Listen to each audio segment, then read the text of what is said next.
Let us start with the universal invocation with the pranam mantra Om.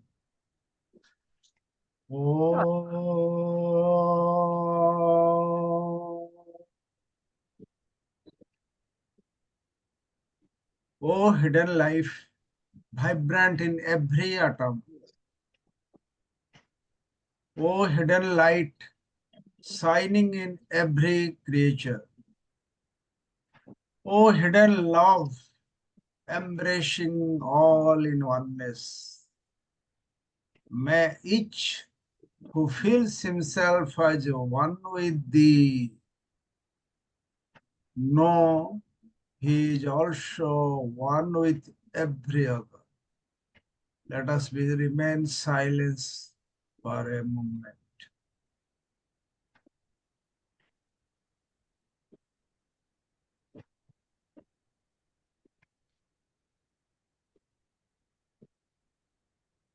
धन्यवाद.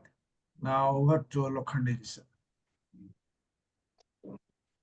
सभी को नमस्ते.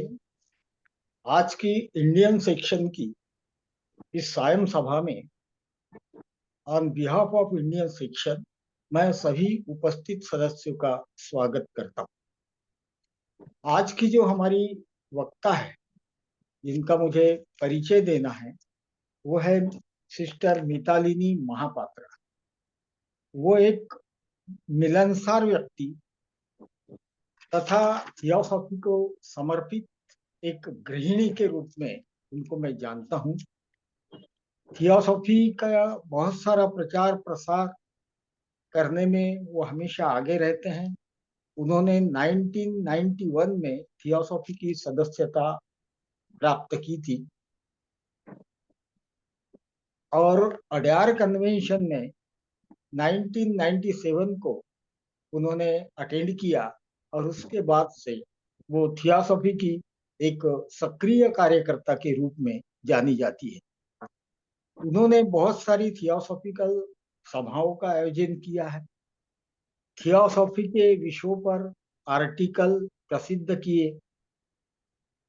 अनेक प्रकार के अनेक थियोसॉफी के विषयों पर उन्होंने अभ्यास गोष्ठियों का आयोजन किया है.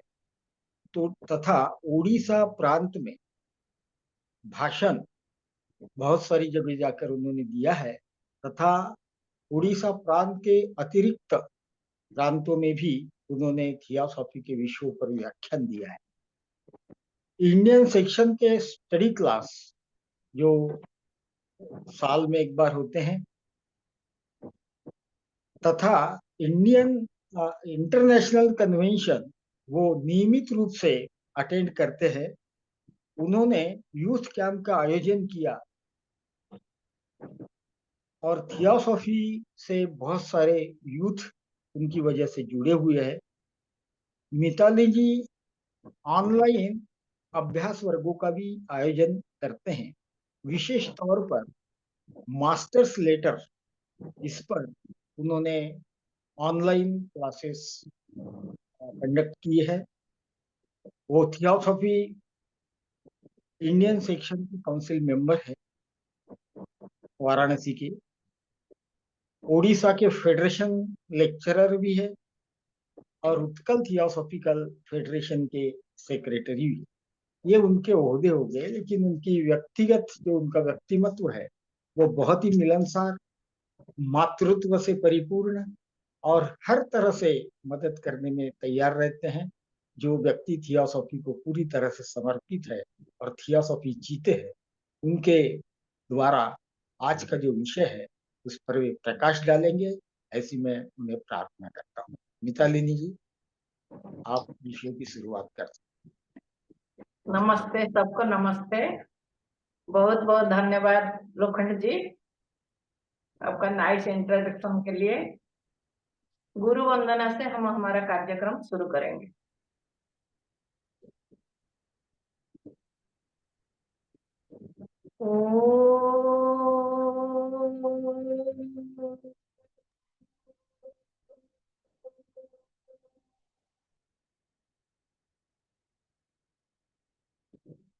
ओम अखंडमंडलाकारं व्यक्तं येन चराचरं तत्पददर्शितं येन तस्मै श्री गुरवे नमः। गुरुर्ब्रह्मा गुरुर्विष्णु गुरुदेव महेश्वर गुरु साक्षात् परम ब्रह्म तस्मै श्री गुरवे नमः।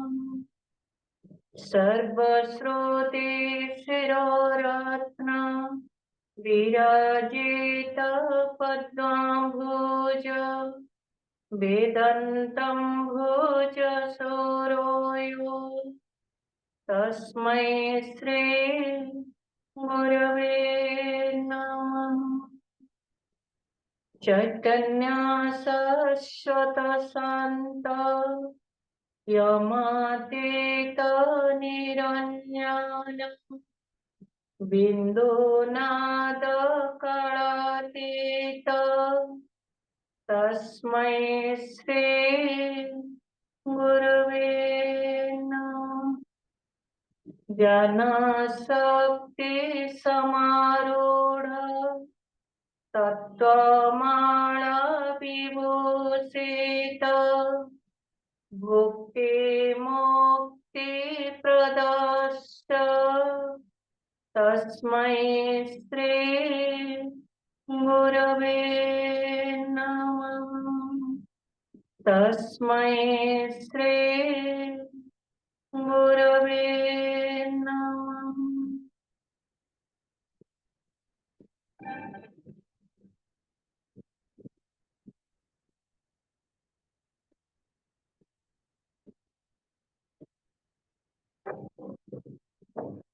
इंडियन सेक्शन कर्मकर्ता को मैं बहुत बहुत धन्यवाद, आज मुझे सुयोग दिए हैं कुछ बोलने के लिए। मेरा जो चैप्टर है 12th चैप्टर है द रोल ऑफ बुद्धि इन आवर लाइफ। हमारे जीवन में बुद्धि की भूमिका, बुद्धि की भूमिका हमारे जीवन में क्या क्या होता है उसके ऊपर आज हम चर्चा करेंगे। पिछले अध्याय में हम देखे हैं, हमारे जितने सारे क्लास लिए हैं वो एक एक करके अध्याय में चर्चा किए हैं। पिछले अध्याय में हम अध्ययन किए हैं कैसे कैसे चेतना नीचे नीचे उतरते हुए हैं और खनिज राज्यों में प्रवेश कर लिया है। चेतना जब खनिज राज्य में प्रवेश किया है फिर उसका विकास वही से शुरू हो जाता है, खनिज राज्य से। इसलिए खनिज राज्य से देकर उद्भिद राज्य और उद्भिद से प्राणी, तीनों राज्यों के देकर मानव राज्यों में प्रवेश किया है चेतना।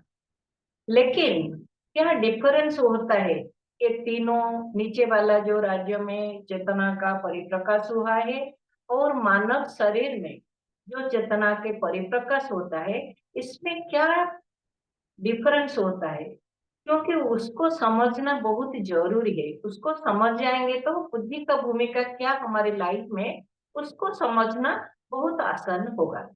इसलिए जो 3 राज्यों में चेतना का परिप्रकाश हुआ है, खनिज, उद्भिद और प्राणी, इस राज्य में क्या होता है, वो तीनों राज्यों में प्राकृतिक भाव से प्रकृति द्वारा संचालित होता है। अपने आप का चेतना जागृत नहीं हुआ है, वो इतना सचेतन नहीं है जो कि अपने आप विकास कर पाएंगे, अपने आप दूसरे से संबंध स्थापित कर पाएंगे, दूसरे के लिए कुछ कर पाएंगे। लेकिन एक प्रकृति के द्वारा परिचालित होकर, प्रकृति से निर्देशित होकर वो अपना काम कर देते हैं। लेकिन जब प्राणी से मानव का जन्म हुआ है, मानव शरीर में चेतना का प्रवेश हुआ है, उस समय क्या हुआ है हम सबको मालूम है, फिर भी हम थोड़ा थोड़ा उसके ऊपर लाइट डालेंगे, थोड़ा थोड़ा डिस्कशन करेंगे। क्योंकि उस समय मानव का जो इंडिविजुअलाइजेशन हुआ है, व्यक्तिकरण हम उसको बोलते हैं, व्यक्तिकरण। इसमें क्या हुआ है ना, मानव को 3 इम्पोर्टेंट गुरुत्वपूर्ण शरीर मिल गया है। क्या क्या है? उच्च मानस मूल्य और बुद्धि और उसके बाद आत्मा। ये तीन शरीर का जो गुण होता है, जो पावर शक्ति होता है, ये बहुत ही इम्पोर्टेंट होता है। क्योंकि मानव को इस शरीर के माध्यम से विचार करने की क्षमता, विवेक, बुद्धि और विल पावर, ये सब मिल गया है। इसलिए मानव का ऊपर डिपेंड करता है, फुल्ली फ्रीडम है उसके ऊपर, कैसे ये अपना विकास तीव्र कर पाएगा। वो अपना ऊपर निर्भर करते हैं, सिर्फ मानव के ऊपर। नीचे तीनों राज्यों में नहीं होता है, क्योंकि ये प्रकृति के द्वारा परिचालित होते हैं। इसलिए मानव का जब ये तीन शरीर मिल गया है, अब हमको क्या होता है, तब बुद्धि का विकास करके हम आगे बढ़ने के लिए हमको पावर मिल गया है। शिव तत्व जो बोलते हैं हमारा अंदर प्रवेश कर लिया है, और हम अपने आप जल्दी से जल्दी जितना कोशिश करेंगे, जितना साधना करेंगे, अपना इतना ही तीव्रता से हमारा चेतना का अनफोल्डमेंट होगा, उन्मीलन हो जाएगा, और हम भी आत्म उपलब्धि कर पाएंगे। वही बात होता है जब। लेकिन ये जो बात आता है कैसे होगा? हमारी एक एक समय था, जब प्रारंभिक अवस्था में हमारा था, जब पशु से हम मानव हुए, उस समय हमारा इतना डेवलपमेंट नहीं हुआ था। इसलिए मानस का भी इतना डेवलपमेंट नहीं हुआ। जब हम क्रम विकास के पद्धति से पढ़ते हैं कि क्या होता है ना, धीरे धीरे डेवलपमेंट होता है। धीरे धीरे हमारा कामना शरीर का भी विकास हुआ है, उसके बाद मानव शरीर का भी विकास हुआ है। जितना शरीर का विकास हुआ है, इसके साथ साथ चेतना का भी परिस्फुट होता है, और उन्मूलन भी इतना ही हो जाता है। इसके बाद बौद्धिक शरीर का भी विकास होता है।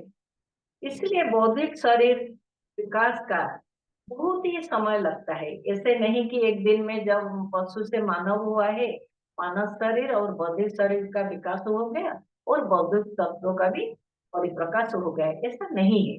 वो धीरे धीरे होता रहता है, समय के अनुसार, क्रम विकास के पद्धति के अनुसार। आज हम डिस्कशन करेंगे बुद्धि का जो परिप्रकाश हुआ है, बुद्धि का जो अभिव्यक्त हुआ है, ये कैसे होता है। उसको जानने के लिए हम क्या जानना चाहते हैं, वो जो तत्व है, तत्वों के भी जानना चाहिए। मानव को जब सात शरीर मिला है ना, चेतना जब नीचे नीचे उतरते उतरते जब आ गए हैं, मानव सात शरीर धारण कर लिया। इसलिए आत्मिक शरीर से लेकर जब नीचे नीचे नीचे नीचे उतरते उतरते आगे स्थूल शरीर तक चेतना क्या हुआ, उसका जो असीमता था वो लिमिटेशन में आ गया, उसका कुछ सीमित हो गया। होता है ना, एक एक शरीर के बाद। इसलिए सात शरीर में चेतना ही काम करता है।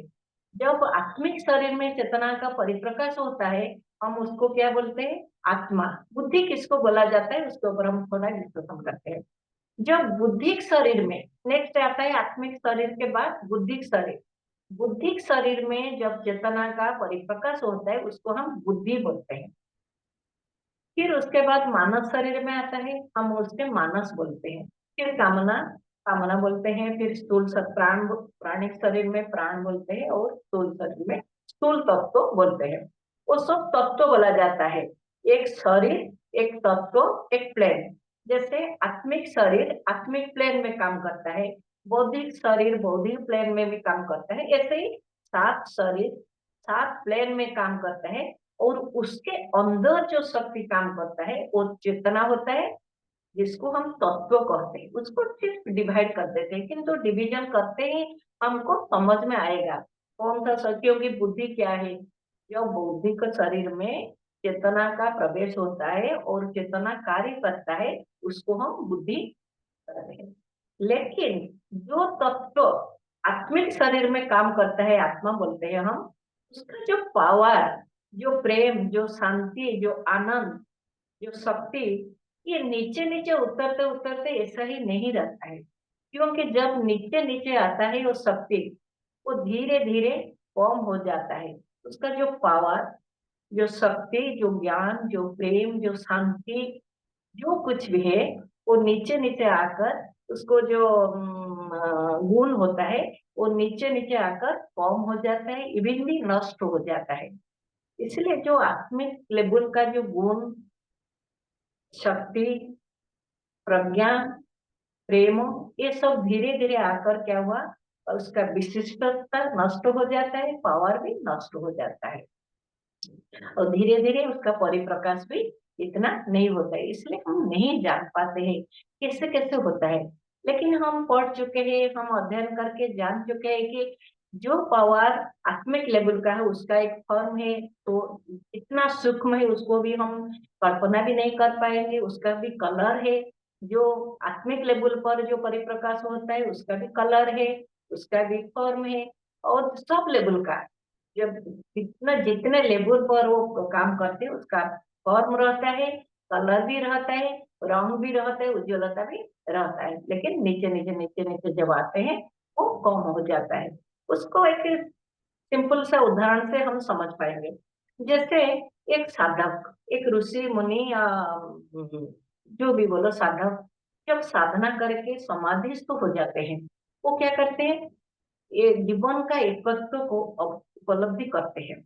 लेकिन जो शक्ति, जो आनंद आत्मिक लेवल पर होता है, कि बुद्धिक लेवल पर, हम आज बुद्धिक लेवल पर चर्चा करते हैं, जो बुद्धिक लेवल पर होता है, जो प्रेम से वो तल्लीन हो जाता है, प्रेम में जो आनंद, परम आनंद में जो लीन हो जाता है, जो शांति में लीन हो जाता है, वो शांति वो मेंटल लेवल में वो नहीं बोल पाते हैं, प्रकाश नहीं कर पाएंगे। क्योंकि जब ये मेंटल लेवल को उनका चेतना उतरता है, वो पूरा भूल जाते हैं, कुछ भी याद नहीं रहता है। जिस प्लेन में चेतना रहता है, उस प्लेन का जो भाव होता है, जो उपलब्धि होता है, जो बोध होता है, वो दूसरे प्लेन में प्रकटित नहीं कर पाते। और हम फिजिकल लेवल में कैसे उसको प्रकट कर पाएंगे? हादसा में, फिर स्थूल लेवल में, स्थूल शरीर में, ये जो इतना उनका विस्तारित रूप है, विस्तारित शक्ति है, इतना प्रेम, ज्ञान, शांति, आनंद, प्रज्ञा का जो विस्तारित रूप होता है, उसको वर्णन करने के लिए हम अक्षम है। सब भी, जो भी देखो, ऋषि मुनि जो भी है, जितना भी हमारा धर्म ग्रंथ है, ये बोले कि उसको भाषा में प्रकाश नहीं कर पाएंगे। इसलिए हम भी आज जब बुद्धि की भूमिका को हम हमारी लाइफ में क्या है प्रकाश करने के लिए सोचेंगे, तो सामान्यतः हम कुछ बोलेंगे। बुद्धि का भूमिका इतना जबरदस्त होता है, इतना पावरफुल और इतना महत्वपूर्ण भी होता है, जो बुद्धि के लेवल जाते हैं वो उपलब्धि करते हैं और उसको हम वर्णन भी नहीं कर पाएंगे। लेकिन जो थोड़ा सा सामान्यतः हमको वर्णन किया गया है, उल्लेख किया गया है किताब में, हम उसको थोड़ा ही डिस्कस करेंगे। जो भी वर्णन किए हैं वो रियलाइज्ड पर्सन है, वो प्रत्यक्ष ज्ञान उनका है, हम परोक्ष भाव से पढ़ के उसको थोड़ा बताएंगे। इसलिए हम जो बताएंगे वो भी थोड़ा कम हो जाएगा। इसलिए हम जो बताएंगे, हमको ये भी रियलाइज करना चाहिए, वो भी उपलब्धि करना चाहिए कि हम बुद्धि के लेवल का ज्ञान को स्थूल शरीर में, स्थूल भाव से, भाव में और शब्द में प्रकाश नहीं कर पाएंगे। जितना करेंगे ये सामान्यतम है। फिर एक एक करके हम करेंगे क्या क्या काम है बुद्धि का।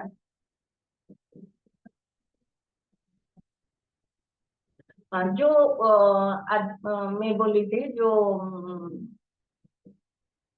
ऋषि या मुनि जो समाधिस्थ हो जाते हैं, जिसका जो बोध हो जाता है, एक जीवन तत्व क्या है, फिर आनंद क्या है, शांति क्या है, ये जब नीचे आते हैं किसी को बोल नहीं पाते ये क्या है।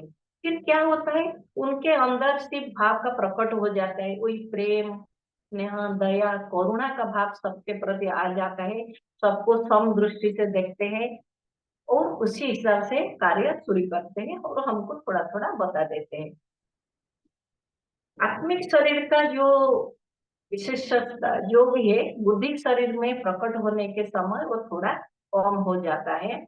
लेकिन दूसरे शरीर, जो निम्न शरीर से बुद्धिक शरीर में बहुत ही, जैसे कि बुद्धिक शरीर सूक्ष्म है, बहुत पवित्र है, बहुत ट्रांसपेरेंट है, इसलिए आत्मा का एक इंस्ट्रूमेंट है बुद्धिक शरीर। इसलिए आत्मा का जो गुणवत्ता बुद्धिक शरीर में प्रकाशित होता है। लेकिन वो हम नहीं बोलेंगे वो टोटल प्रकाशित होता है, जितना लिमिटेशन बुद्धिक शरीर में होता है इसी हिसाब से होता है। फिर भी बुद्धिक शरीर में कुछ अभिलता नहीं है, वो पवित्र है, इसलिए टोटली बुद्धिक शरीर में आत्मा का रूप प्रकाशित हो जाता है। फिर अभी हम जब बुद्धि की शरीर का बारे में बोलेंगे कि क्या क्या काम उसका होता है, पहले हमको समझना चाहिए ये बुद्धि और बुद्धिमान ये डिफरेंट देखना है। पंडित और प्रज्ञावान उसको भी देखना है चाहिए, क्योंकि हम कभी कभी हमारी गलत भ्रांतियां सृष्टि हो जाता है। क्या कि हम बोलते हैं ये बहुत बुद्धिमान है, सांसारिक क्षेत्र से हम जिसको बुद्धिमान बोलते हैं वो बुद्धि और इंटरनल लेवल का जो बुद्धि, भौतिक शरीर का जो बुद्धि, ये बहुत आसमान आकाश पाताल का तफात होता है, हो जाता है, क्योंकि इतना प्रभेद होता है। वो जो बुद्धिमान बोलते हैं कनिंग, क्या जो संसार में कुछ कुछ काम कर देते हैं, हम उसको बोलते हैं बहुत बुद्धिमान है, बाबा रे बाप कितना बुद्धिमान। लेकिन रियल जो बुद्धि हम संस्कृत का बौद्धिक शरीर और बुद्धि तत्व के बारे में बोलते हैं, वो बुद्धि ये वो नहीं है। और एक बोलते हैं पंडित। पंडित जो वो उनका भी नहीं है, क्योंकि वो प्रज्ञा, पंडित और प्रज्ञावान जो होता है, जो इंग्लिश में बोला जाता है इंटेलेक्ट और इंट्यूशन, इंटेलिजेंस। इंटेलेक्ट क्या होता है, हम बहुत सारे पढ़े हैं, बहुत सारा अध्ययन किया है, बहुत ज्ञान हम इकट्ठे किया है, क्योंकि माइंड के लेवल पर माइंड में हमारा भरपूर है, और हम गीता रट देते हैं, श्लोक वेद उपनिषद बोल देते हैं, जो सब क्या किताब में जो बताया गया है उसको भी बोल देते हैं, लेकिन हम इससे जीवन नहीं बिताए, हमारा प्रज्ञा जागृत नहीं हुआ है। वो क्या होता है, हमारा सिर्फ थ्योरेटिकल नॉलेज हो गया है। इसलिए वो पंडित जो होता है थ्योरेटिकल उनके मन में भरपूर रहता है, लेकिन जो प्रज्ञामान होता है, जो ज्ञान वो पढ़े अपने लाइफ में यूज किए, प्रतिफलित किए हैं।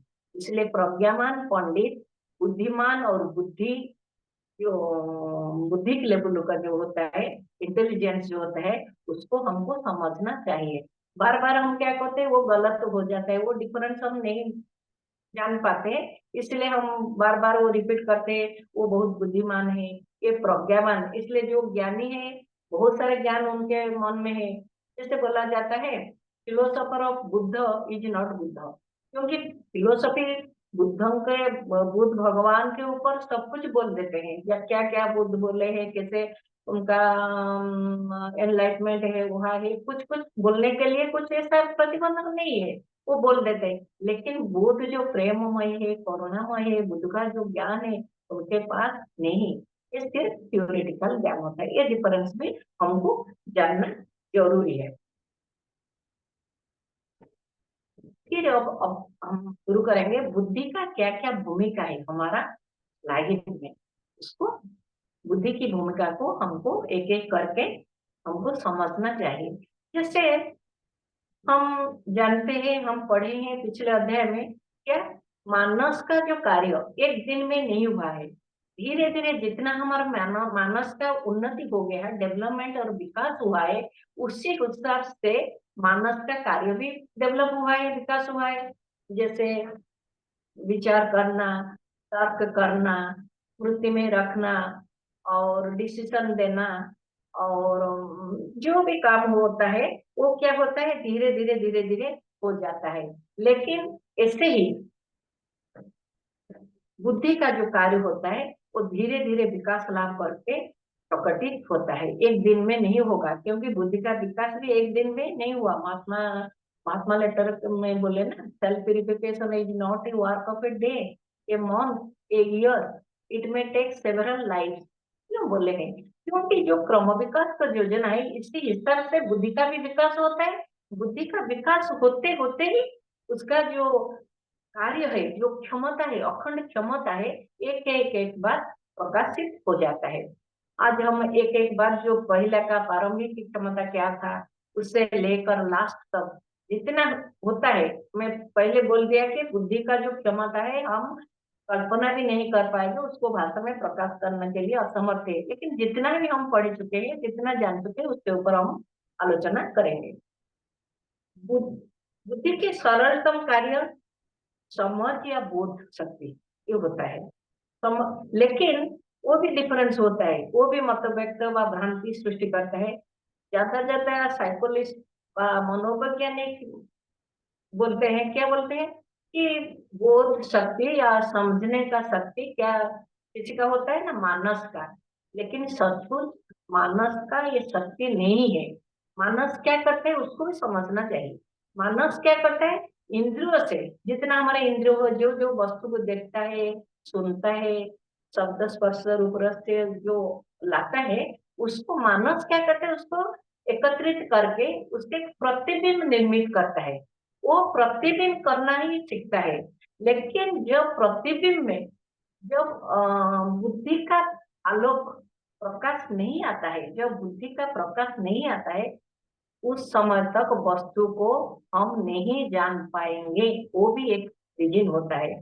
मानस का काम होता है वस्तु को इकट्ठे करने, उसके ऊपर प्रतिबिंब तैयार करना है, ये सब मानस का काम होता है। लेकिन जब बुद्धि का प्रकाश आ जाता है, हम वस्तु को अच्छी तरह जान सकते हैं।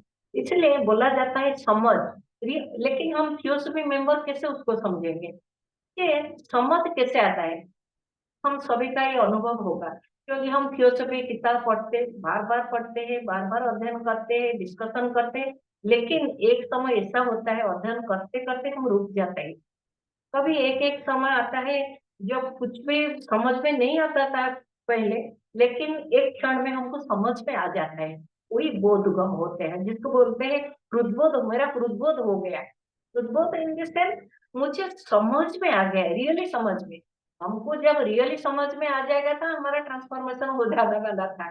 क्योंकि हम जितना थियोसॉफी पढ़े, 8वीं फीट ऑफ द मास्टर, एक छोटा सा किताब पढ़कर भी हमारा जीवन में कितना परिवर्तन आने वाला था। लेकिन नहीं, क्यों नहीं हुआ? क्योंकि हमारा हृदबोध नहीं हुआ है। वो जो हृदबोध का काम इंट्यूशन का है, समझना और हृदबोध होना, जिसको हम सिंपल वॉइस से हृदबोध बोलते हैं, वो कार्य किसका होता है ना, देखा है। इसलिए कभी कभी देखो, कोई मीटिंग में भी बार बार हम सुनते हैं, लेकिन एक लाइन हमको पकड़ में आ जाता है, आनंद आ जाता है। अध्ययन करते हैं, एक लाइन हमको समझ में आ जाता है, हार्ट टच कर देता है। वही बोध शक्ति होता है, और समझ का ज्ञान उसको बोलते हैं, वही बुद्धि का ज्ञान होता है। फिर दूसरा बहुत बड़ा काम होता है, वस्तुएं जैसी है उन्हें वैसी वैसी ही देखना, बुद्धि का प्रमुख लक्षण होता है। सी दी थिंग्स आज इट इज। बार बार राधे कृष्णमूर्ति बोल रहे हैं ना, सी दी थिंग्स आज इट इज। लेकिन हम क्या देखते हैं, हम मानस के लेवल तक रहते हैं। इसलिए क्या होता है, हम जब एक वस्तु देखते हैं, एक व्यक्ति देखते हैं, क्या करते हैं, वो व्यक्ति, वो ये उसका नाम याद है, वो मुझे ऐसे ऐसे बोला था, कि ऐसे ऐसे मुझे दिए थे, इसे प्यार किए थे, जो है हमारा माइंड में रहा है, कंडीशनिंग माइंड में हमारा जो भी है, उसी नजर से, उसी हिसाब से हम देखते हैं। लेकिन आज ये चीज हम नहीं देख पाते, क्योंकि ये माइंड का काम होता है। किंतु बुद्धि का काम क्या होता है, वस्तु जैसे ऐसे ही देखना, बहुत बड़ा काम होता है। इसलिए बोला जाता है बुद्धि का मोस्ट इम्पोर्टेंट फंक्शन क्या होता है, वस्तु को ऐसे ही जैसे ही ऐसे ही देखना। ऐसे एक सिंपल उदाहरण माध्यम से हम समझ जाएंगे। साइंटिस्ट, जियोलॉजिस्ट क्या करते हैं, जब भूकंप आता है, जब सुनामी होता है, कुछ प्राकृतिक विपर्य भी हो जाता है, हाइलिन भी आया, जो कुछ भी होता है, साइंटिस्ट और जियोलॉजिस्ट वो सब क्या करते हैं, अपना अध्ययन, आलोचना, पर्यालोचन, अनुध्यान, अनुशीलन करके करके करके बहुत सारे ये जो नतीजा में पहुंचते हैं, वो ठीक होता है, फिर भी ठीक भी नहीं, भूल भी हो जाता है, गलत भी हो जाता है। क्योंकि वो जो नतीजा में पहुंचते हैं, किसी किसी की सहायता से, सिर्फ माइंड की सहायता से। जैसे माइंड का इतना सत्य को जानना, रियल सत्य को जानना माइंड का काम नहीं है, ये बुद्धि का काम है। लेकिन महात्मा लेटर हम सब पढ़े हैं, बार बार पढ़ते हैं। महात्मा लेटर में, महात्मा कौन सा के नंबर मुझे याद नहीं आता है, लेकिन एक नंबर में, लेटर में महात्मा लिखे हैं भूकंप के बारे में और सुनामी के बारे में लिखे। बोले कि तुम साइंटिस्ट लोग बहुत सारे पेपर, बहुत सारे थीसिस पेपर तैयार करने के लिए, जैसे होता है ना, बहुत सारे अपना टेबल ऊपर लेकर आप नतीजा पे पहुंचते हैं। लेकिन आप जो रूट कॉज है, मूल जो कारण होता है, आप उसको नहीं जान पाते हैं। लेकिन महात्मा लोग क्यों जान पाते हैं? ये महात्मा लोग हम जानते हैं बुद्धि को और आत्मिक लेवल पर रहते हैं, इसलिए जब उनका चेतना केंद्रित कर देते हैं उस टॉपिक के ऊपर, क्यों सुनामी हुआ है, क्यों भूकंप हुआ है, उनको फ्रैक्शन सेकंड में उसका मूल कारण पता चल जाता है। यही अच्छा उदाहरण होता है, क्योंकि वो लेवल में हम बोलते हैं ना सर्वज्ञ, सब कुछ मालूम है। जब चेतना को केंद्रित कर देते हैं उनको मालूम हो जाता है, उनको इतना पेपर, उनका ज्ञान, इतना पुस्तक अध्ययन करने का जरूरत नहीं होता है।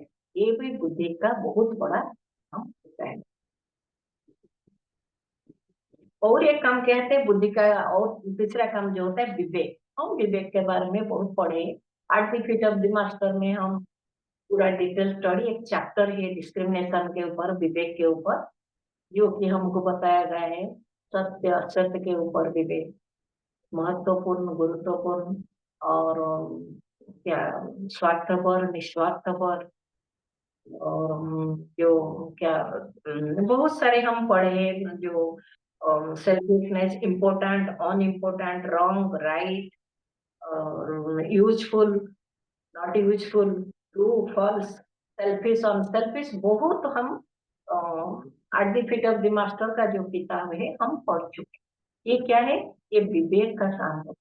विवेक जब जागृत होता है, बोला जाता है आध्यात्मिक पथ पर विकास करने के लिए विवेक ही प्रधान मैंने प्रधान माध्यम होता है। विवेक जब तक जागृत नहीं होगा हम आध्यात्मिक मार्ग पर विकास नहीं कर पाएंगे। इसलिए विवेक क्या करता है, हमारे जीवन में जो भ्रांतियां आता है, क्या करूं, ये ठीक या ये भूल, क्या सत्य और क्या मिथ्या, ये सब जानने के लिए हम मेंटल लेवल में भी डिस्कशन करते हैं, मेंटल लेवल में ही आलोचना करते हैं। इसलिए हमको नतीजा में ठीक उत्तर नहीं मिलता है, हम नतीजा से पहुंच नहीं पाते हैं। लेकिन जब बुद्धि का थोड़ा सा भी प्रकाश आ जाता है, हमका जो राइट, हम उसको ले जाते हैं, इसके हिसाब से काम करते हैं। ये क्या होता है? क्योंकि हमको जानना चाहिए क्या राइट है, विवेक और जागृत होगा। विवेक फिर क्या है? जब आलोक, विवेक यही है, जब बुद्धि का आलोक थोड़ा सा भी प्रकाश झलक आ जाता है, उस समय विवेक का जागृत होता है। वो उसको हम अंतर्वाणी बोलते हैं, अंतर प्रज्ञा भी बोलते हैं, जब जागृत होता है। ऐसे ही तो हम विवेक वर्ड को ऐसे कॉमनली भी यूज कर देते हैं। जैसे एक एग्जाम्पल में भी देती हूँ, जब हमारा थियोसॉफी का लॉज मीटिंग है, हम क्या सोचते हैं, मेरे विवेक आज मुझे, मेरा विवेक बोला कि मैं नहीं जाना है, मेरा दूसरा काम है।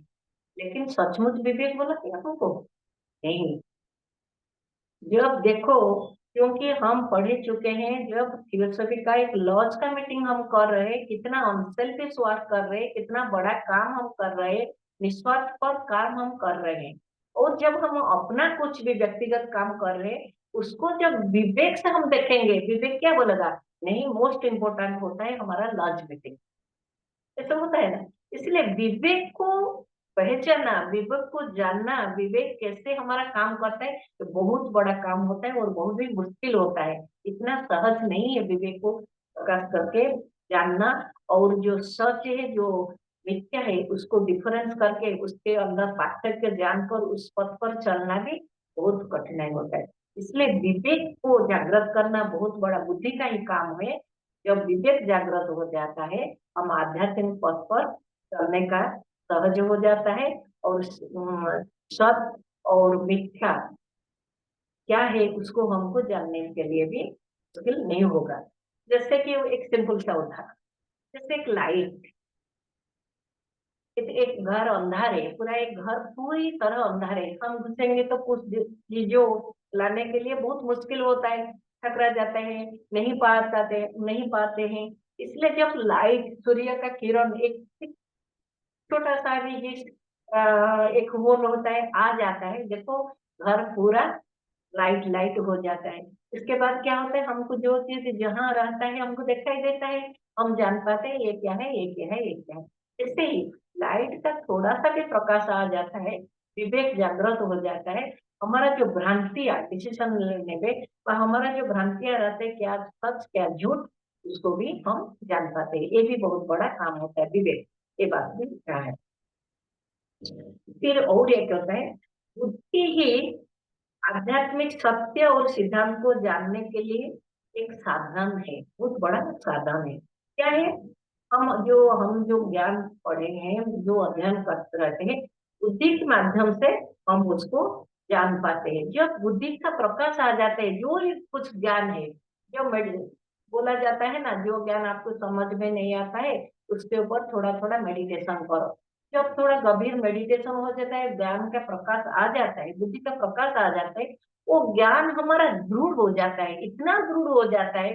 जो सिद्धांत के बारे में हम पढ़े, कर्म के सिद्धांत, पुनर्जन्म के सिद्धांत, कर्म क्रम विकास के सिद्धांत, प्रकटीकरण का सिद्धांत, एकत्व जीवन का सिद्धांत, जो त्याग का सिद्धांत, बलिदान का सिद्धांत, जो भी है, जो सिद्धांत पढ़े, हम सिर्फ थियोरेटिकल रटे हैं। इसलिए क्या होता है, हमारे जीवन में उतारते नहीं है, उतार नहीं पाते हैं। लेकिन जब बुद्धि का थोड़ा सा भी प्रकाश आ जाता है, वो सत्य को हम समझ जाते हैं, उसका क्या होता है, हमारा इतना दृढ़ हो जाता है। जो भी हमारा कर्म हमारे ऊपर आता है, जो भी दुख हो सुख हो जो भी आता है, उसे चले जाता है, क्योंकि हमारा उसके ऊपर दृढ़ विश्वास होता है। लेकिन मेंटल लेवल तक जब रटते रटते रटते हम इकट्ठे कर देते हैं, वो ज्ञान कभी किसी का काम नहीं आता है। एक फिर सिंपल एक एग्जाम्पल देते हैं। एक पंडित है, एक पंडित, जो हमको मालूम है, पंडित गीता का 18 अध्याय जो होता है ना गीता का, वो रट दिया है, सब कुछ याद है। और इतना सुंदर प्रवचन, इतना सुंदर प्रवचन। गाँवों का पंडित थे, गाँव में जहाँ भी जो होता है वो तो सब करते हैं। इसलिए गाँव का जो आदमी मर जाता है किसी फैमिली में, उनके घर जाते हैं, जो रोते हैं उनके बोलते हैं, आत्मा तो अमर है, वो शरीर मरता है, आप लोग क्यों रोते हैं? शरीर तो मर जाता है, फिर आत्मा दूसरा शरीर लेता है, गीता में वर्णन किया गया है। भगवान श्री कृष्ण अर्जुन को बोले हैं सब कुछ, ये भी ऐसे ही बोलते थे पंडित। लेकिन एक दिन क्या हुआ, एक दिन पंडित जी का जो गाय था, एक बहुत बड़ा गाय था, वो गाय, वो माता का डेथ हो गया। जो दिन डेथ हो गया, वो रो रो कर बेदम हो गए। इतना रोते रोते रोते इतना ऐसे हो गए, गांव के लोग गए उनके पास, अरे पंडित जी, आप तो हमको समझते थे, क्योंकि आत्मा अमर है और शरीर का विनाश हो जाता है, उसके साथ मोह नहीं रखना चाहिए, इतना अटैचमेंट नहीं रखना चाहिए, लेकिन आप आज क्यों इतना रोते हैं? पंडित जी गुस्से से क्या बोले, बोले कि अरे बाबा, मैं सिर्फ पढ़कर बोलता था, मुझे मालूम नहीं आत्मा क्या है, कैसे रहता है, कैसे जाता है, कैसे अमर है, असीम है, मुझे ऐसा मालूम नहीं, मैं पढ़कर आपको सुनाया था। यही होता है, क्योंकि जब कोई मुसीबत आता है, ये ज्ञान फिर चला जाता है। लेकिन जब बुद्धि का प्रकाश आ जाता है, ये ज्ञान हमारा इतना दृढ़ संकल्प के साथ हो जाता है ना, दृढ़ता से रहता है, हम कभी भी डिस्टर्ब नहीं होंगे, कभी भी विचलित नहीं होंगे, ये भी भाव रह जाता है, ये ज्ञान हमारा अपना हो जाता है, ये भी बुद्धि के प्रकाश से होता है। फिर पांचवा पॉइंट क्या होता है, हमारा जो भक्ति का भाव होता है, हमारा शुरू से होता है। फिजिकल बॉडी से हम पूजा से शुरू करते हैं, पूजा अर्चना करके फूल दीप धूप जो भी देते हैं, नवरात्रि चल रहा है, हमारा कार्य अभी चल रहा है, जैसे भक्ति के भाव से हम पूजा शुरू करते हैं। पूजा करते करते अस्ट्रल बॉडी में हमारा क्या होता है, भक्ति का भाव जागृत हो जाए। बोला जाता है ना, भाव कहाँ ना, इमोशन व भावना अस्ट्रल बॉडी में जागृत हो जाए। लेकिन अस्ट्रल बॉडी में हमारा बोला जाता है, जो भक्ति के भाव तीव्र होता है, हो जाता है, वो बुद्धिक बॉडी की टच करता है। जब बुद्धिक बॉडी की टच कर जाता है भक्ति के भाव, वो जो भक्ति गंभीर भक्ति हो जाता है, दृढ़ भक्ति हो जाता है, उसको रियल प्रेम और रियल भक्ति बोला जाता है, रियल भक्ति। लेकिन ये सब इमोशनल होता है, जो एस्ट्रल लेवल पर होता है ये इमोशनल होता है। जो बुद्धिक लेवल का भक्ति होता है ये दृढ़ होता है, इतना गंभीर भक्ति होता है।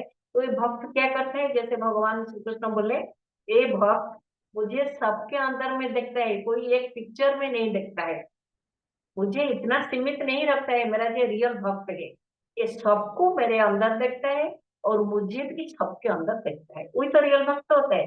और ये भक्त का कार्य कैसे होता है, ये जब संसार में रहते हुए भी कभी कुछ भी परिस्थिति में जितना भी आए, दुख आए सुख आए निंदा आए प्रशंसा आए, जो कुछ भी आता है वो कभी भी विचलित नहीं होते हैं, ये दृढ़ निश्चल होकर अपना काम करते रहते हैं। उसका एक सिंपल सा एग्जाम्पल बहुत बड़ा हमारा एचपीवी। हम देखते हैं एचपीवी जो राजकुमारी थी, उनको क्या क्या उनके लाइफ में नहीं आया, कितना समस्या, कितना कुत्सा रटना, कितना निंदा, कितना अपवाद, लेकिन उनको मालूम है उनका जो इष्ट है, उसका जो गुरुदेव है उनके साथ साथ है। उनके ऊपर जो दृढ़ विश्वास, जो भक्ति है, वो हर कदम पर सहायता देता रहता है, तो समय देता है। और ये आगे बढ़े तो सभी का प्रचार प्रसार भी की, वो बात भी हुआ है। भक्ति का भाव हमारा दृढ़ हो जाता है, जो बुद्धि का प्रकाश थोड़ा भी आ जाता है। फिर सिक्स्थ वाला क्या होता है, दैनिक जीवन में जो समस्या आता है, हमारे जो सब हर जब मानव के जीवन में समस्या आता है, बहुत प्रॉब्लम आ जाता है, लेकिन समस्या हम मेंटल लेवल में सॉल्व नहीं कर पाते। हम सबको मालूम है जितनी भी समस्या आता है, हम इसके ऊपर जितना आलोचना करते हैं, जितना भी डिस्कशन करते हैं, वो समस्या बढ़ता जाता है, लेकिन उसका जो मूल कारण समस्या का हमको नहीं पता होता है। इसलिए हम क्या करते हैं, बार बार रिपीटेड करते हैं, उसको पूछते हैं, दूसरे को पूछते हैं, लेकिन हमारा समस्या का समाधान नहीं होता है। लेकिन जब हम थोड़ा सा साइलेंस बैठ जाते हैं, देखो जो भी समस्या आता है उसको, जो समस्या का समाधान करने का रास्ता हमको मिल जाता है। हम सब अपने आप अपने अनुभव भी शेयर करते हैं, क्योंकि सबका ये अनुभव होगा। जब थियोसॉफी के किताब कुछ पढ़ते हैं, हमको समझ में नहीं आता है, लेकिन जब उस लाइन पर हम मेडिटेशन करते हैं, मेडिटेशन इन द सेंस नहीं कि सिर्फ आंख बंद करके एक स्थान में बैठ जाना है, लेकिन नहीं, वो याद रहता है, एक बात मुझे समझ में नहीं आया, ये सेंटेंस मुझे समझ में नहीं आया, उसको याद करके हम चलते फिरते हैं, लेकिन माइंड में हमारा रहता है। लेकिन हमारा इतना ईगर इच्छा रहता है उसको जानने के लिए, कब ना कब जब हमारा माइंड साइलेंस होता है, वो झलक से हमको बता देता है कि समस्या का समाधान क्या है। इसलिए फैमिली का समस्या जो होता है, लाइफ का जो भी समस्या होता है, जब धीरे से हम कुछ करते हैं, धीरे शांत भाव से रह जाता है, समस्या का समाधान का रास्ता हमको मिल जाता है।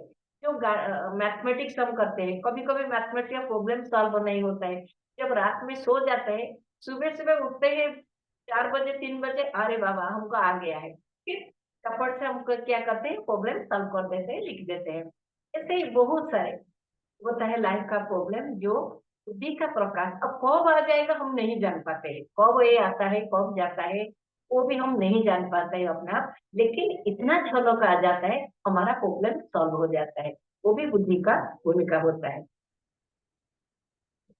और बहुत बड़ा है जजमेंट, ये भी बात होता है, सब जज जो है उनका बुद्धि का प्रकाश आ जाएंगे तो देखो हमारा जितना क्रिमिनल वो पकड़ जाएंगे, और इतना जो खराब काम होता है वो नहीं होने वाला है जब बुद्धि का लेवल हो जाएगा।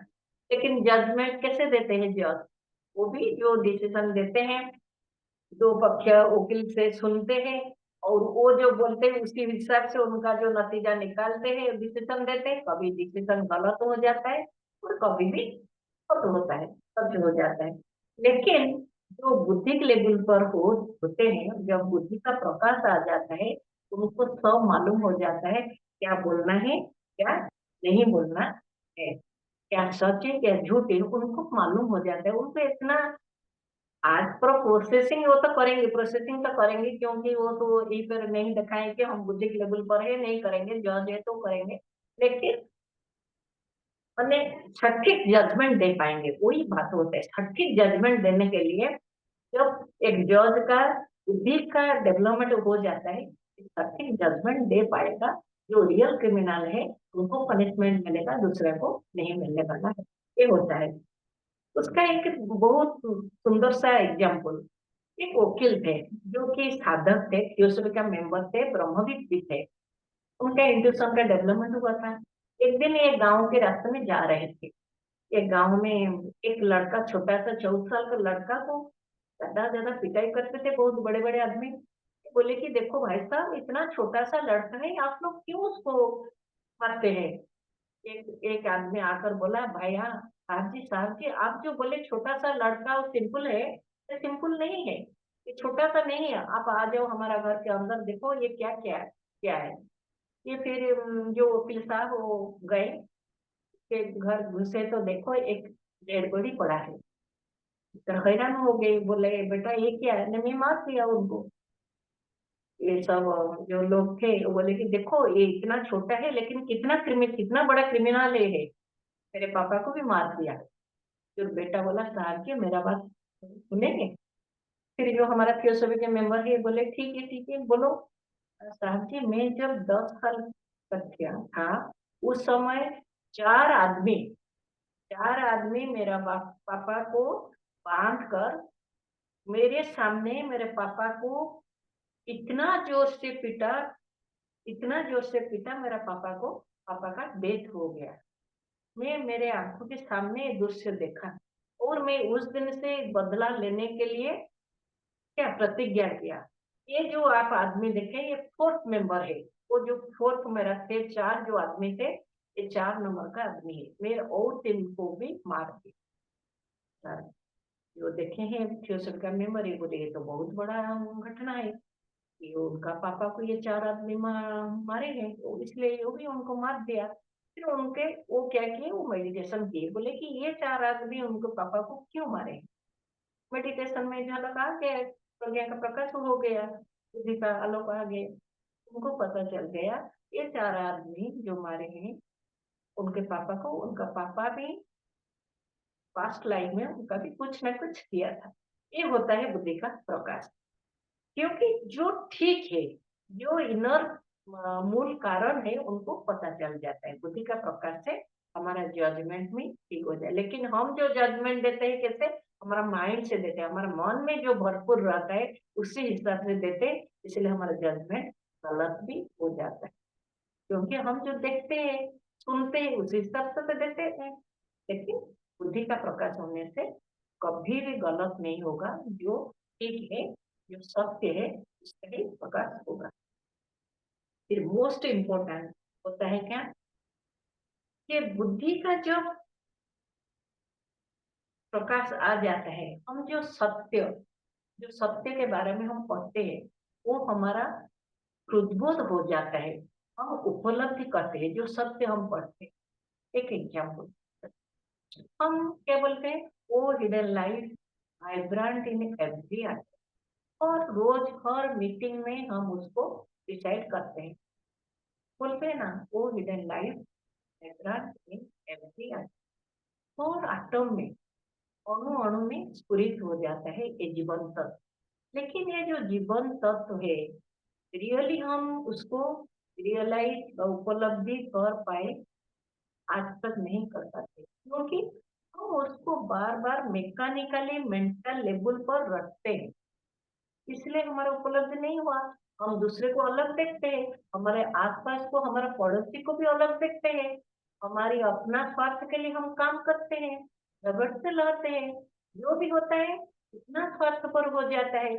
हम अपने आप को पूछेंगे क्या सच है, हम जो ये लाइन हमेशा डिसाइड करते हैं, वो hidden life present in every atom, हम इसी हिसाब से चलते हैं, इसी हिसाब से हम कार्य करते हैं क्या? नहीं, हम नहीं कर पाते, क्योंकि जो बुद्धि का काम है वो नहीं हुआ है। हम सिर्फ रखते हैं, हम सिर्फ मानसिक लेवल पर कार्य किए हैं।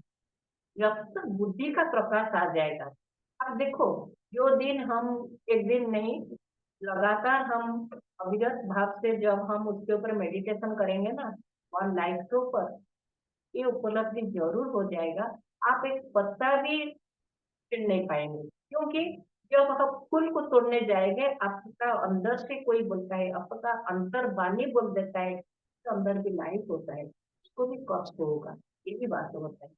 इसलिए धीरे से तोड़ेंगे, उसको बोलकर तोड़ेंगे, तो भगवान के पास जाना है ना, कुछ करके हम ऐसे करते हैं। लेकिन जैसे हम तोड़ने का हमारा स्वभाव होता है, ऐसे नहीं करेंगे। वो होता है जब हम मेडिटेशन करेंगे, वो एकत्व का जो जीवन होता है वो हम जान पाएंगे। जब जान पाते हैं वो लाइफ हमारा क्या होता है, उस समय जब एकत्व का भाव हमारा वो जाता है। हमारा बोला जाता है हम सब महात्मा लेटर व मास्टर दीपाक पढ़े, इसमें लिखा है जब वो इनिशिएशन लेता है तो परीक्षामान शिष्य से शिष्य बन जाता है। जो दिन शिष्य बनने के लिए प्रोसेसिंग होता है, जब गुरु देते हैं फ्रैक्शन सेकंड के लिए उनको गुरु ही महात्मा ही दिखाई देते हैं, रियलाइज कराई देते हैं कि देखो बुद्धिक लेवल पर उसको उनका चेतना को स्थानांतरित कर देते हैं। तो चेतना बुद्धिक लेवल जब चला जाता है, वो जो एकत्व का भाव है, लाइफ का जो यूनिट ऑफ लाइफ को ये उपलब्धि करता है। जो शिष्य जब उपलब्धि करता है वो भाव तो नहीं रहता है, लेकिन उसका काम में प्रकाशित होता है। दूसरे को जो देखता है, जो ज्ञान देते हैं, जो भी काम करते हैं संसार के क्षेत्र में, लेकिन उसका काम उतना ही प्रेम हो, उतना ही काम आनंद हो जाता है।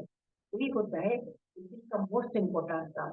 जब हम ध्यान पर हो जाता है, मेडिटेशन करते हैं, एक तो होता है जो भी जितना सत्य हम पढ़े, जितना प्रिंसिपल पढ़े, उसको बुद्धिक लेवल में ध्यान करते करते जब हम बुद्धिक लेवल माइंड हमारा शांत हो जाता है, जब हम बुद्धिक लेवल पे हमारा चेतना केंद्रित हो जाता है, उस समय क्या होता है, हम सत्य को उपलब्धि और उस समय वो बहुत बड़ा काम होता है। वो ये होता है क्या है, धीरे धीरे होता है, क्योंकि मैं फर्स्ट जो 7 पॉइंट बोली कि धीरे धीरे एक के बाद प्रारंभिक अवस्था में क्या विचार करना, कुछ बोध करना, कुछ कुछ ज्ञान करना, लेकिन लास्ट रियलाइजेशन बहुत बड़ा इंपॉर्टेंट काम होता है बुद्धि का, रियलाइजेशन।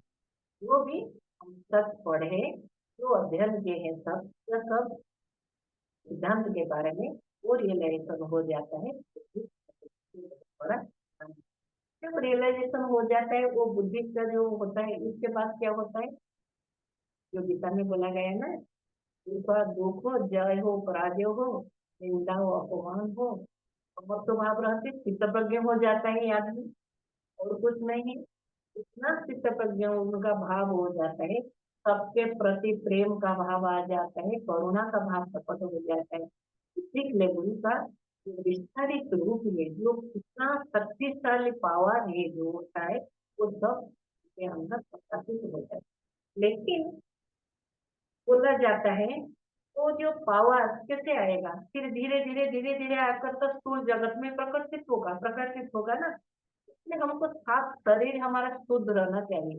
वो शरीर तो ऊपर का ठीक है, अपने शरीर से आता है आत्मा। गीता में हम पढ़े आत्मा बुद्धि को एक माध्यम के, बुद्धि के माध्यम से काम करते हैं। आत्मा बुद्धि मानस के माध्यम से काम करते हैं, बुद्धि मानस के माध्यम से काम करते हैं। मानस नीचे जो शरीर होते हैं इंद्रियों के माध्यम से काम करते हैं। पढ़े जब इस नीचे वाला जो चार शरीर जब शुद्ध पवित्र हो जाएगा तो बुद्धि का जो प्रकाश आज दीप हो जाएगा, नहीं तो इसमें रुकावट आ जाता है। इसलिए फर्स्ट जो होता है बुद्धि किसी के माध्यम से काम करते हैं, मानस। मानस को हमको पवित्र और शुद्ध करना होता है। जितना मानस हमारा शुद्ध पवित्र हो जाएगा, बुद्धि का प्रकाश मानस के माध्यम से प्रकटित हो जाएगा। इसलिए बोला जाता है मन दर्पण। दर्पण जैसे शुद्ध पवित्र हो जाता है, परिष्कार हो जाता है, हमारा छवि जो होता है, हमारा प्रतिबिंब ऐसे ही दिखाई जाता है। ऐसे ही जब मन हमारा परिष्कार, परिशुद्ध, पवित्र, स्वच्छ हो जाएगा, हमारा जो आत्मा का प्रकाश बुद्धि के माध्यम से, मन के थ्रू, मन के माध्यम से हमारा कार्य में प्रकटित हो जाएगा। हमारा दैनंदिन काम जो होगा क्या होगा, बहुत सुंदर होगा। कैसे, बुद्धि का जो प्रेम, शांति, आनंद जो भी है, जब मानस में प्रकाशित होगा, मानस में जो ज्ञान होगा वो क्या होगा, आध्यात्मिक ज्ञान होगा। मानस में जो भी विचार आएगा वो निष्पक्ष पर विचार आएगा, प्रेम की विचार आएगा, सबके प्रति करुणा और काम करने का जो भी है अच्छा विचार ही आ जाएगा। जब वही शक्ति कामना शरीर में प्रकाशित हो जाएगा, कैसा आएगा, भक्ति की भाव आ जाएगा, स्नेह सहानुभूति की भाव आ जाएगा, कामना साहाଯ୍य करने की कामना, अच्छा करने की कामना। जैसे बोला जाता है जब आपने गुरु को देखा है तो सिर्फ गुरु की तरह होने के लिए हमारा कामना होता है, कोई एक कामना रहना चाहिए, जैसे हमारा गुरु परमात्मा करते हैं हम ऐसे ही करेंगे। जब बुद्धि का प्रकाश भी आ जाता है, उस समय कामना शरीर में ये आध्यात्मिक जो भाव होता है, आध्यात्मिक जो प्रेम होता है, वो किसी का ही प्रकाश हो जाता है मानव शरीर में और कामना शरीर। स्थूल शरीर में कैसे होगा? हमारा आंख क्या देखेगा? सब में वही एक जीवन शक्ति को देखेगा, वही भगवान को ही देखेगा, जिसके अंदर छोटा हो बड़ा हो, सुंदर हो असुंदर हो, ज्ञानी हो अज्ञान हो, वस्तु हो उद्भिद हो, सबके अंदर में कोई एक जीवन तत्व ही जो भी हो, उसका जो भाव होगा, उसका जो प्रेम होगा, सब तत्व निरंतर और प्रेममय शांत आनंदमय हो जाए। यही बुद्धि का प्रकाश है। लेकिन बुद्धि का प्रकाश होगा जब हमारा शरीर का पवित्रता हो जाए। ये जो बुद्धि का विकास के लिए नेक्स्ट चैप्टर में हमारा डिस्कशन होगा। वो चैप्टर हमारा जो भी करेंगे विकास के लिए कैसे कैसे विकास होगा, चैप्टर के बारे में नेक्स्ट सेशन में हमारा डिस्कशन होगा। और बुद्धि का प्रकाश के लिए हम हर रोज भी हम प्रेयर करते हैं, जो अष्टोत्तम शतगो में भी बोलते हैं और एक गायत्री मंत्र भी बोलते हैं। जो मंत्र हम बोलते हैं क्या, भगवान को हम गायत्री मंत्र में गायत्री माता को हम क्या बोलते हैं, प्रार्थना करते हैं ओम भूर्भुवस्सुः तत्सवितुर्वरेण्यं भर्गो देवस्य धीमहि धियो यो नः प्रचोदयात्। धियो यो नः। गायत्री माता को हम प्रार्थना करके हमारा बुद्धि शक्ति को जागृत करो। हमारा बुद्धि शक्ति, जो बुद्धि शक्ति हमको दिया गया है, हमारे को जो मिला है इतना अपूर्व शक्ति, इतना अखंड क्षमता, उस शक्ति को जागृत करने के लिए गायत्री मंत्र भी बोलते हैं। तो तुम्हारा शब्दों वही है, वही मीनिंग है। हमारा शक्ति को जागृत करने के लिए करके रखने के लिए हम पूरी प्रयास होते हैं। तो हम खत्म करती हूँ। धन्यवाद आप सबको, बहुत बहुत हृदय से कृतज्ञता और धन्यवाद देती हूँ। आप सबने अटेंड किए हैं और सुने हैं। धन्यवाद मितालिनी जी। आज के इस सभा में आपने बहुत अच्छी अच्छी बातें कही कि हायर मेंटल के ऊपर में जो हमारा कोश होता है, उस कोश को जब हम अचीव कर लेते, समझते हैं, तो वो बुद्धि का कार्य है। इसी किताब में कहा गया है कि मनुष्य के 7 कोश है, 7 शरीर, और अभी हमारे physical body, astral body, lower mental body और हायर मेंटल बॉडी थोड़ी थोड़ी जो अपने लेवल पर पूर्ण कार्य करने में सक्षम है। उसके बाद जो बुद्धि लोक है, और उसके बाद कार्य आनंदमय कोश, और हमारा कारण शरीर है, कॉजल बॉडी। ये जो बॉडीज है, इसकी स्थिति जैसे बच्चे टाइप की होती है, तो हमारी अभी बौद्धिक जो कोश है वो बच्चे जैसा है, अभी हम विकसित नहीं हो पाए। और जो बात आपने कही कि मन दर्पण सा हो जाए, हम जो भी चीज देखते हैं, क्योंकि हम हायर मेंटल लेवल तक जाते हैं, तो जो भी चीज हम देखते हैं उसमें कुछ पहले से प्रिंट है, जिसको हम पूर्वाग्रह कहते हैं। और हर चीज को देखने के जब हम देखने जाते हैं, तो हमारे मन में वो बात आती है पूर्वाग्रह की, क्योंकि हम दर्पण जैसे नहीं है, हमारे मन पर कुछ प्रिंट है, और उस प्रिंट के माध्यम से अगले का हम मूल्यांकन करते हैं, उसका वैल्यूएशन करते हैं। और बुद्धि का जब विकास होता है, तब मनुष्य दर्पण की स्थिति में जैसा है वैसा देख सकता है। विद्वत्ता और बुद्धिमत्ता ये दोनों अलग चीजें।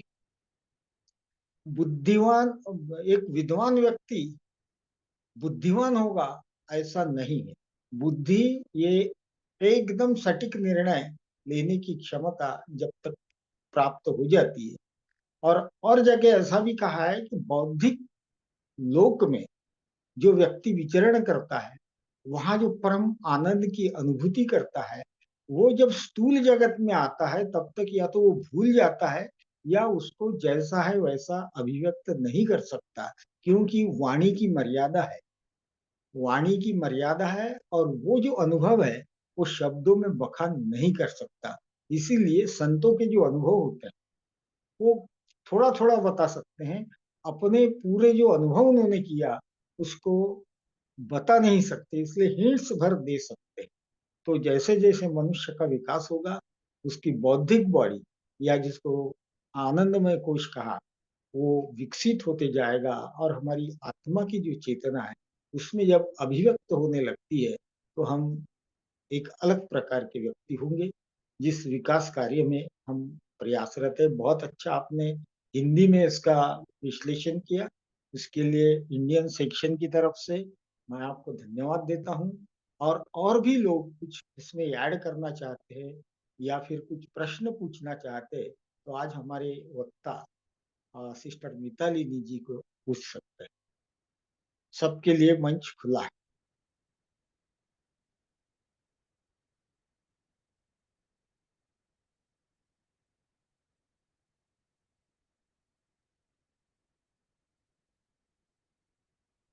अगर किसी को कोई प्रश्न है तो आप जो श्रोतागण है आज की सभा के वो पूछ सकते हैं, या किसी को कुछ ऐड करना है इसमें तो ऐड कर सकते।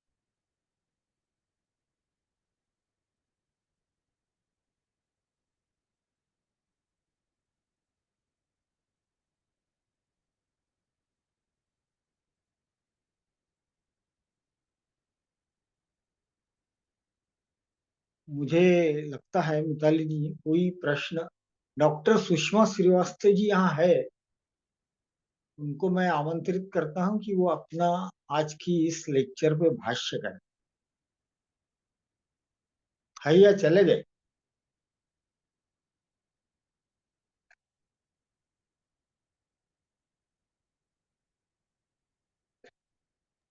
शायद चले गए। हाँ चले गए शायद। तो माधव मैं, शर्मा हाँ माधव जी कुछ बोलने वाले। हाँ बोलिए सर।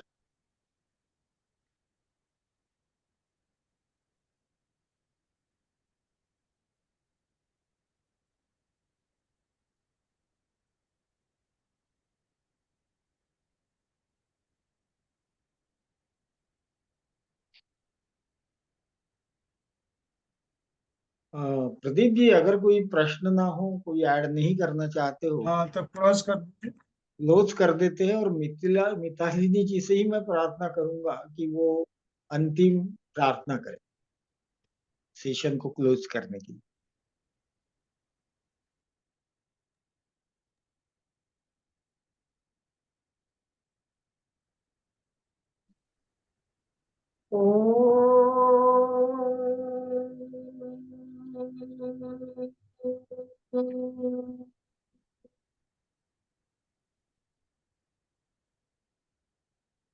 असतो मा सद्गमय तमसो मा ज्योतिर्गमय मृत्युर्मां अमृतंगमय।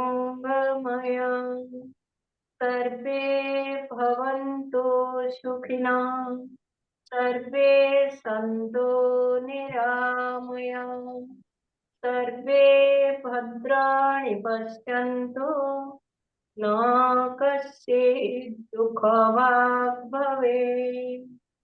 ॐ शान्ति शान्ति शांति। सबको बहुत बहुत धन्यवाद। लोखंड जी नमस्ते। नमस्ते, सभी को धन्यवाद। मितालिनी जी बहुत अच्छा हिंदी में आपने विश्लेषण दिया है। एक थोड़ा सा टेक्निकल विषय है, समझने में थोड़ा ये होता है, लेकिन बहुत अच्छे से आपने उसका प्रकाश डाला। धन्यवाद। ये धन्यवाद।